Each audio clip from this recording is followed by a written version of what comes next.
वाटलं नव्हतं घरासमोरच्या शहरातल्या मुख्य रस्त्याला जोडून असाही एक रस्ता असेल जिकडे तुम्हाला फक्त तुमचे पायच घेऊन जाऊ शकतात, कारण त्या रस्त्यावर वाहनांना जायला बंदी आहे.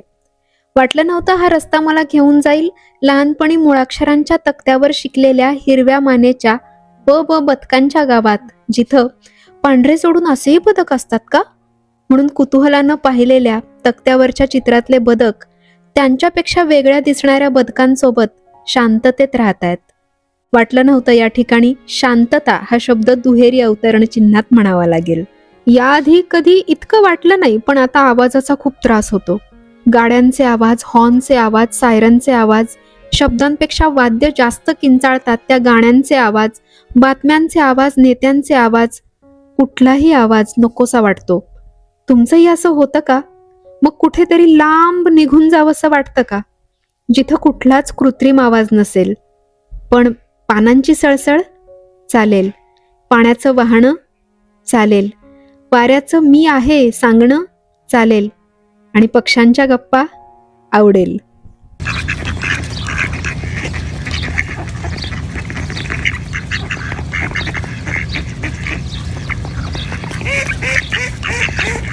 वाटलं नव्हतं ती कुठेतरी लांब काल्पनिक जागा घरापासून अगदी हक्केच्या अंतरावर असेल.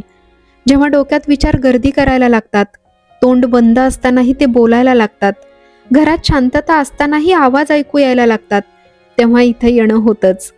कधी सहकुटुंब, कधी आम्ही दोघेच, कधी आई आणि बिल्लू, कधी बिल्लू आणि बाबा, कधी एकटा तो, कधी एकटी मी. वाटलं नव्हतं या तळ्याभोवतीच्या गोलाकार पायवाटेनं चालताना पावलागणिक आतला कोलाहल शांत होत जाईल.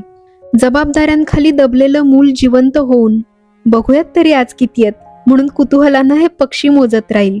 तो सगळ्यात जास्त रंग असणार आहे ना, मानेखाली लाल पट्टा येतो, तो मला खूप आवडलाय, हे प्रत्येक वेळी त्याला बघताना वाटत राहील.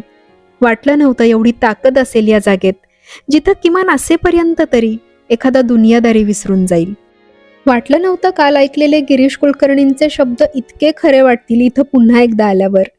माहिती माहिती माहिती करत किती माहिती साठवतोय आपण, त्यामुळं नाकाशाचं नाविन्य वाटतंय, नाकाशाचं अप्रूप. सगळंच आधी का माहिती करून घ्यायचंय, गोष्टींनी करू देत ना आपल्याला चकित.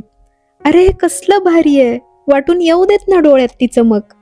सगळंच स्क्रोल करत का निघालोय आपण, थोडं थांबून इंद्रियानुभव घ्यायचं का विसरलोय आपण. त्या जागेचा भरभरून आनंद घेणं, कधीतरी बघितलेलं चित्र फक्त मनात कैद करणंही शिकलं पाहिजे ना आपण. या सगळ्या सृष्टीत क पदार्थ आहे माणूस.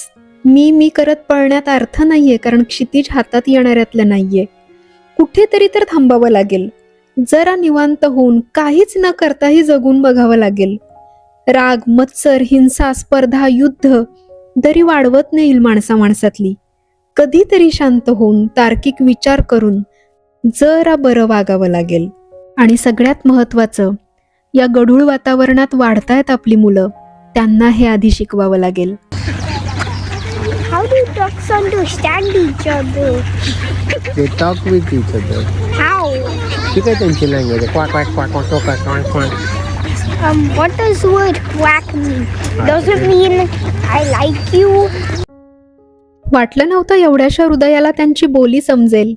किती बरोबर ओळखलंस तू बिल्व. सगळेच सगळ्यांना आवडत असतील आणि ते तसंच सांगतही असतील. तिथं तिरस्काराला जागाच नसेल. द्वेष फक्त माणसांच्या कोशात, क्वॅकच्या भाषेत हा शब्दच नसेल.